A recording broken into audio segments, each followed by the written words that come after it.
Jordan wants its exports to flow through what was once a lucrative trade route.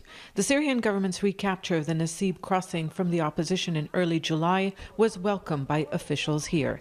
Damascus says the road is now ready for use and is waiting for Jordan to officially request the resumption of commercial activity. It may be using this as leverage to define a new relationship. For the Syrian regime, they have their own political agenda.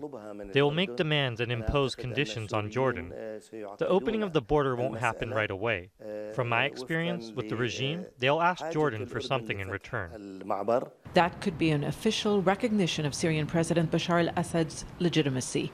Officially, Jordan was one of the few Arab states that didn't cut diplomatic relations with Damascus and kept the channel for military cooperation and intelligence sharing open. But ties were affected. In the early days of the conflict, Jordan's King Abdullah called on Assad to step down.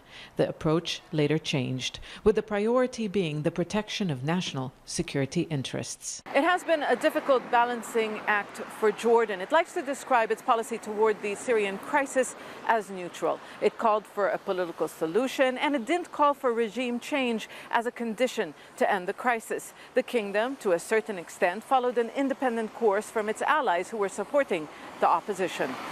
Despite its cautious approach, Jordan, along with the U.S. and Saudi Arabia, did back the opposition in southern Syria. But when Damascus was close to victory, it convinced many rebels to surrender. It is enough for Jordan to reopen its embassy in Damascus, and this would be a tantamount to an acknowledgement of the legitimacy of the regime. I don't think that Jordan wanted Bashar to stay, but Jordan is not the player.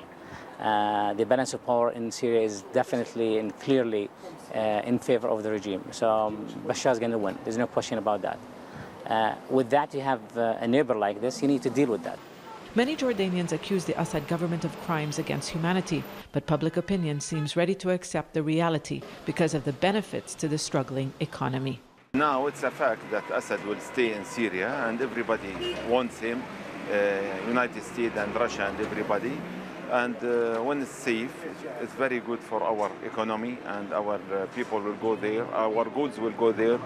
The neighboring countries are on the road toward restoring relations, but Jordan will first have to pay a political price. Zana Khudr, Al Jazeera, Amman.